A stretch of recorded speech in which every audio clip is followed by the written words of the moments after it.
السلام علیکم ملګرو. سلمان هغه پاکستان کرکټ بورډ ته په صفا الفاظو کې انکار کړی دی چې وروره نور مو د کپتانۍ په منډه کې نه مو ماله کپتاني مه راکوئ. پاکستان کرکټ بورډ د ټیسټ کپتاني سلمان هغه ته آفر کړی ده چې سلمان هغه د ټیسټ د کپتانۍ نه انکار کړی دی.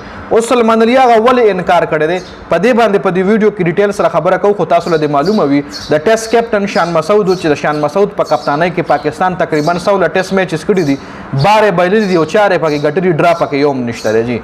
د سلمان هغه په کپتانۍ کې د پاکستان ټیم پرفارمنس انتهایی خراب، پلس د سلمان هغه نه د شان مسعود په کپتانۍ کې پرفارمنس د پاکستان د ټیم هم خراب، اور ایز ا کیپټن شان مسعود چې کوم دی خپل هم صدا سه خاص پرفارمنس نه دی ورکړي. نو په دې وجه سلمان هغه نه شان مسعود نو ما سلمان هغه مې خلا کې دی شان مسعود نه پاکستان کرکټ بورډ کپتانی د ټیسټ الریډي اغشتلې ده، اور کې دیشي هغه سنټرل کانټریکټ هم ته والو کې دیشي د ټیم نم بهر شي شان مسعود. نو اوس سلمان هغه لا پاکستان کرکټ بورډ د ټیسټ کپتانی افر کړی ده چې سلمان هغه ورته صفا الفاظو کې انکار کړی دی چې زه کپتانی نه کوم. وجه دا چې تاسو له معلومه وي چې سلمان هغه د ټي 20 کپتان دی، د ټي 20 کپتان اوس هغه د ټي 20 کپتانی اخلي او د ټیسټ ورله ورکوي، او بل کپتانی د پاکستان ټیم کې یو داسې هیډیک دی، یو داسې سرخوږی دی چې دې سره کلاړي خپل پرفارمنس هم خراب شي او پلس د تنقید چې کوم خوله وي هغه هم د هغه طرف ته شي، د کلاړي طرف ته شي. یعنی د پاکستان د ټیم کپتانی آسان کار نه دی.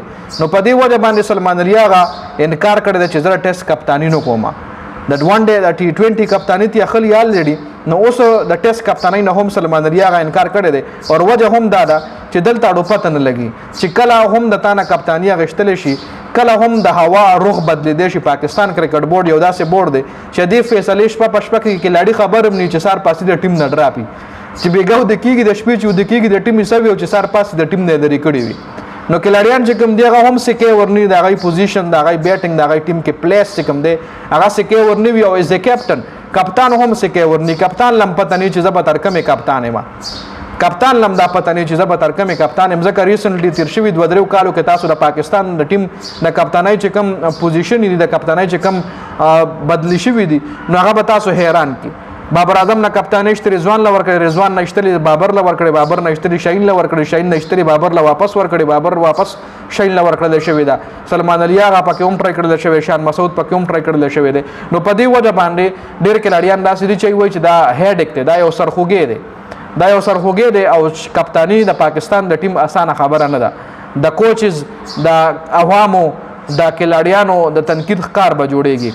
نو سلمان هغه چې کوم دی په دې وجه انکار کړی دی د پاکستان کرکټ بورډ لا چې زه د ټیسټ کپتانی نه کوم. د ټیسټ کپتانی څه کوم چې کېدای شي ون ډے او د ټي 20 نه هم هغه انکار وکړي.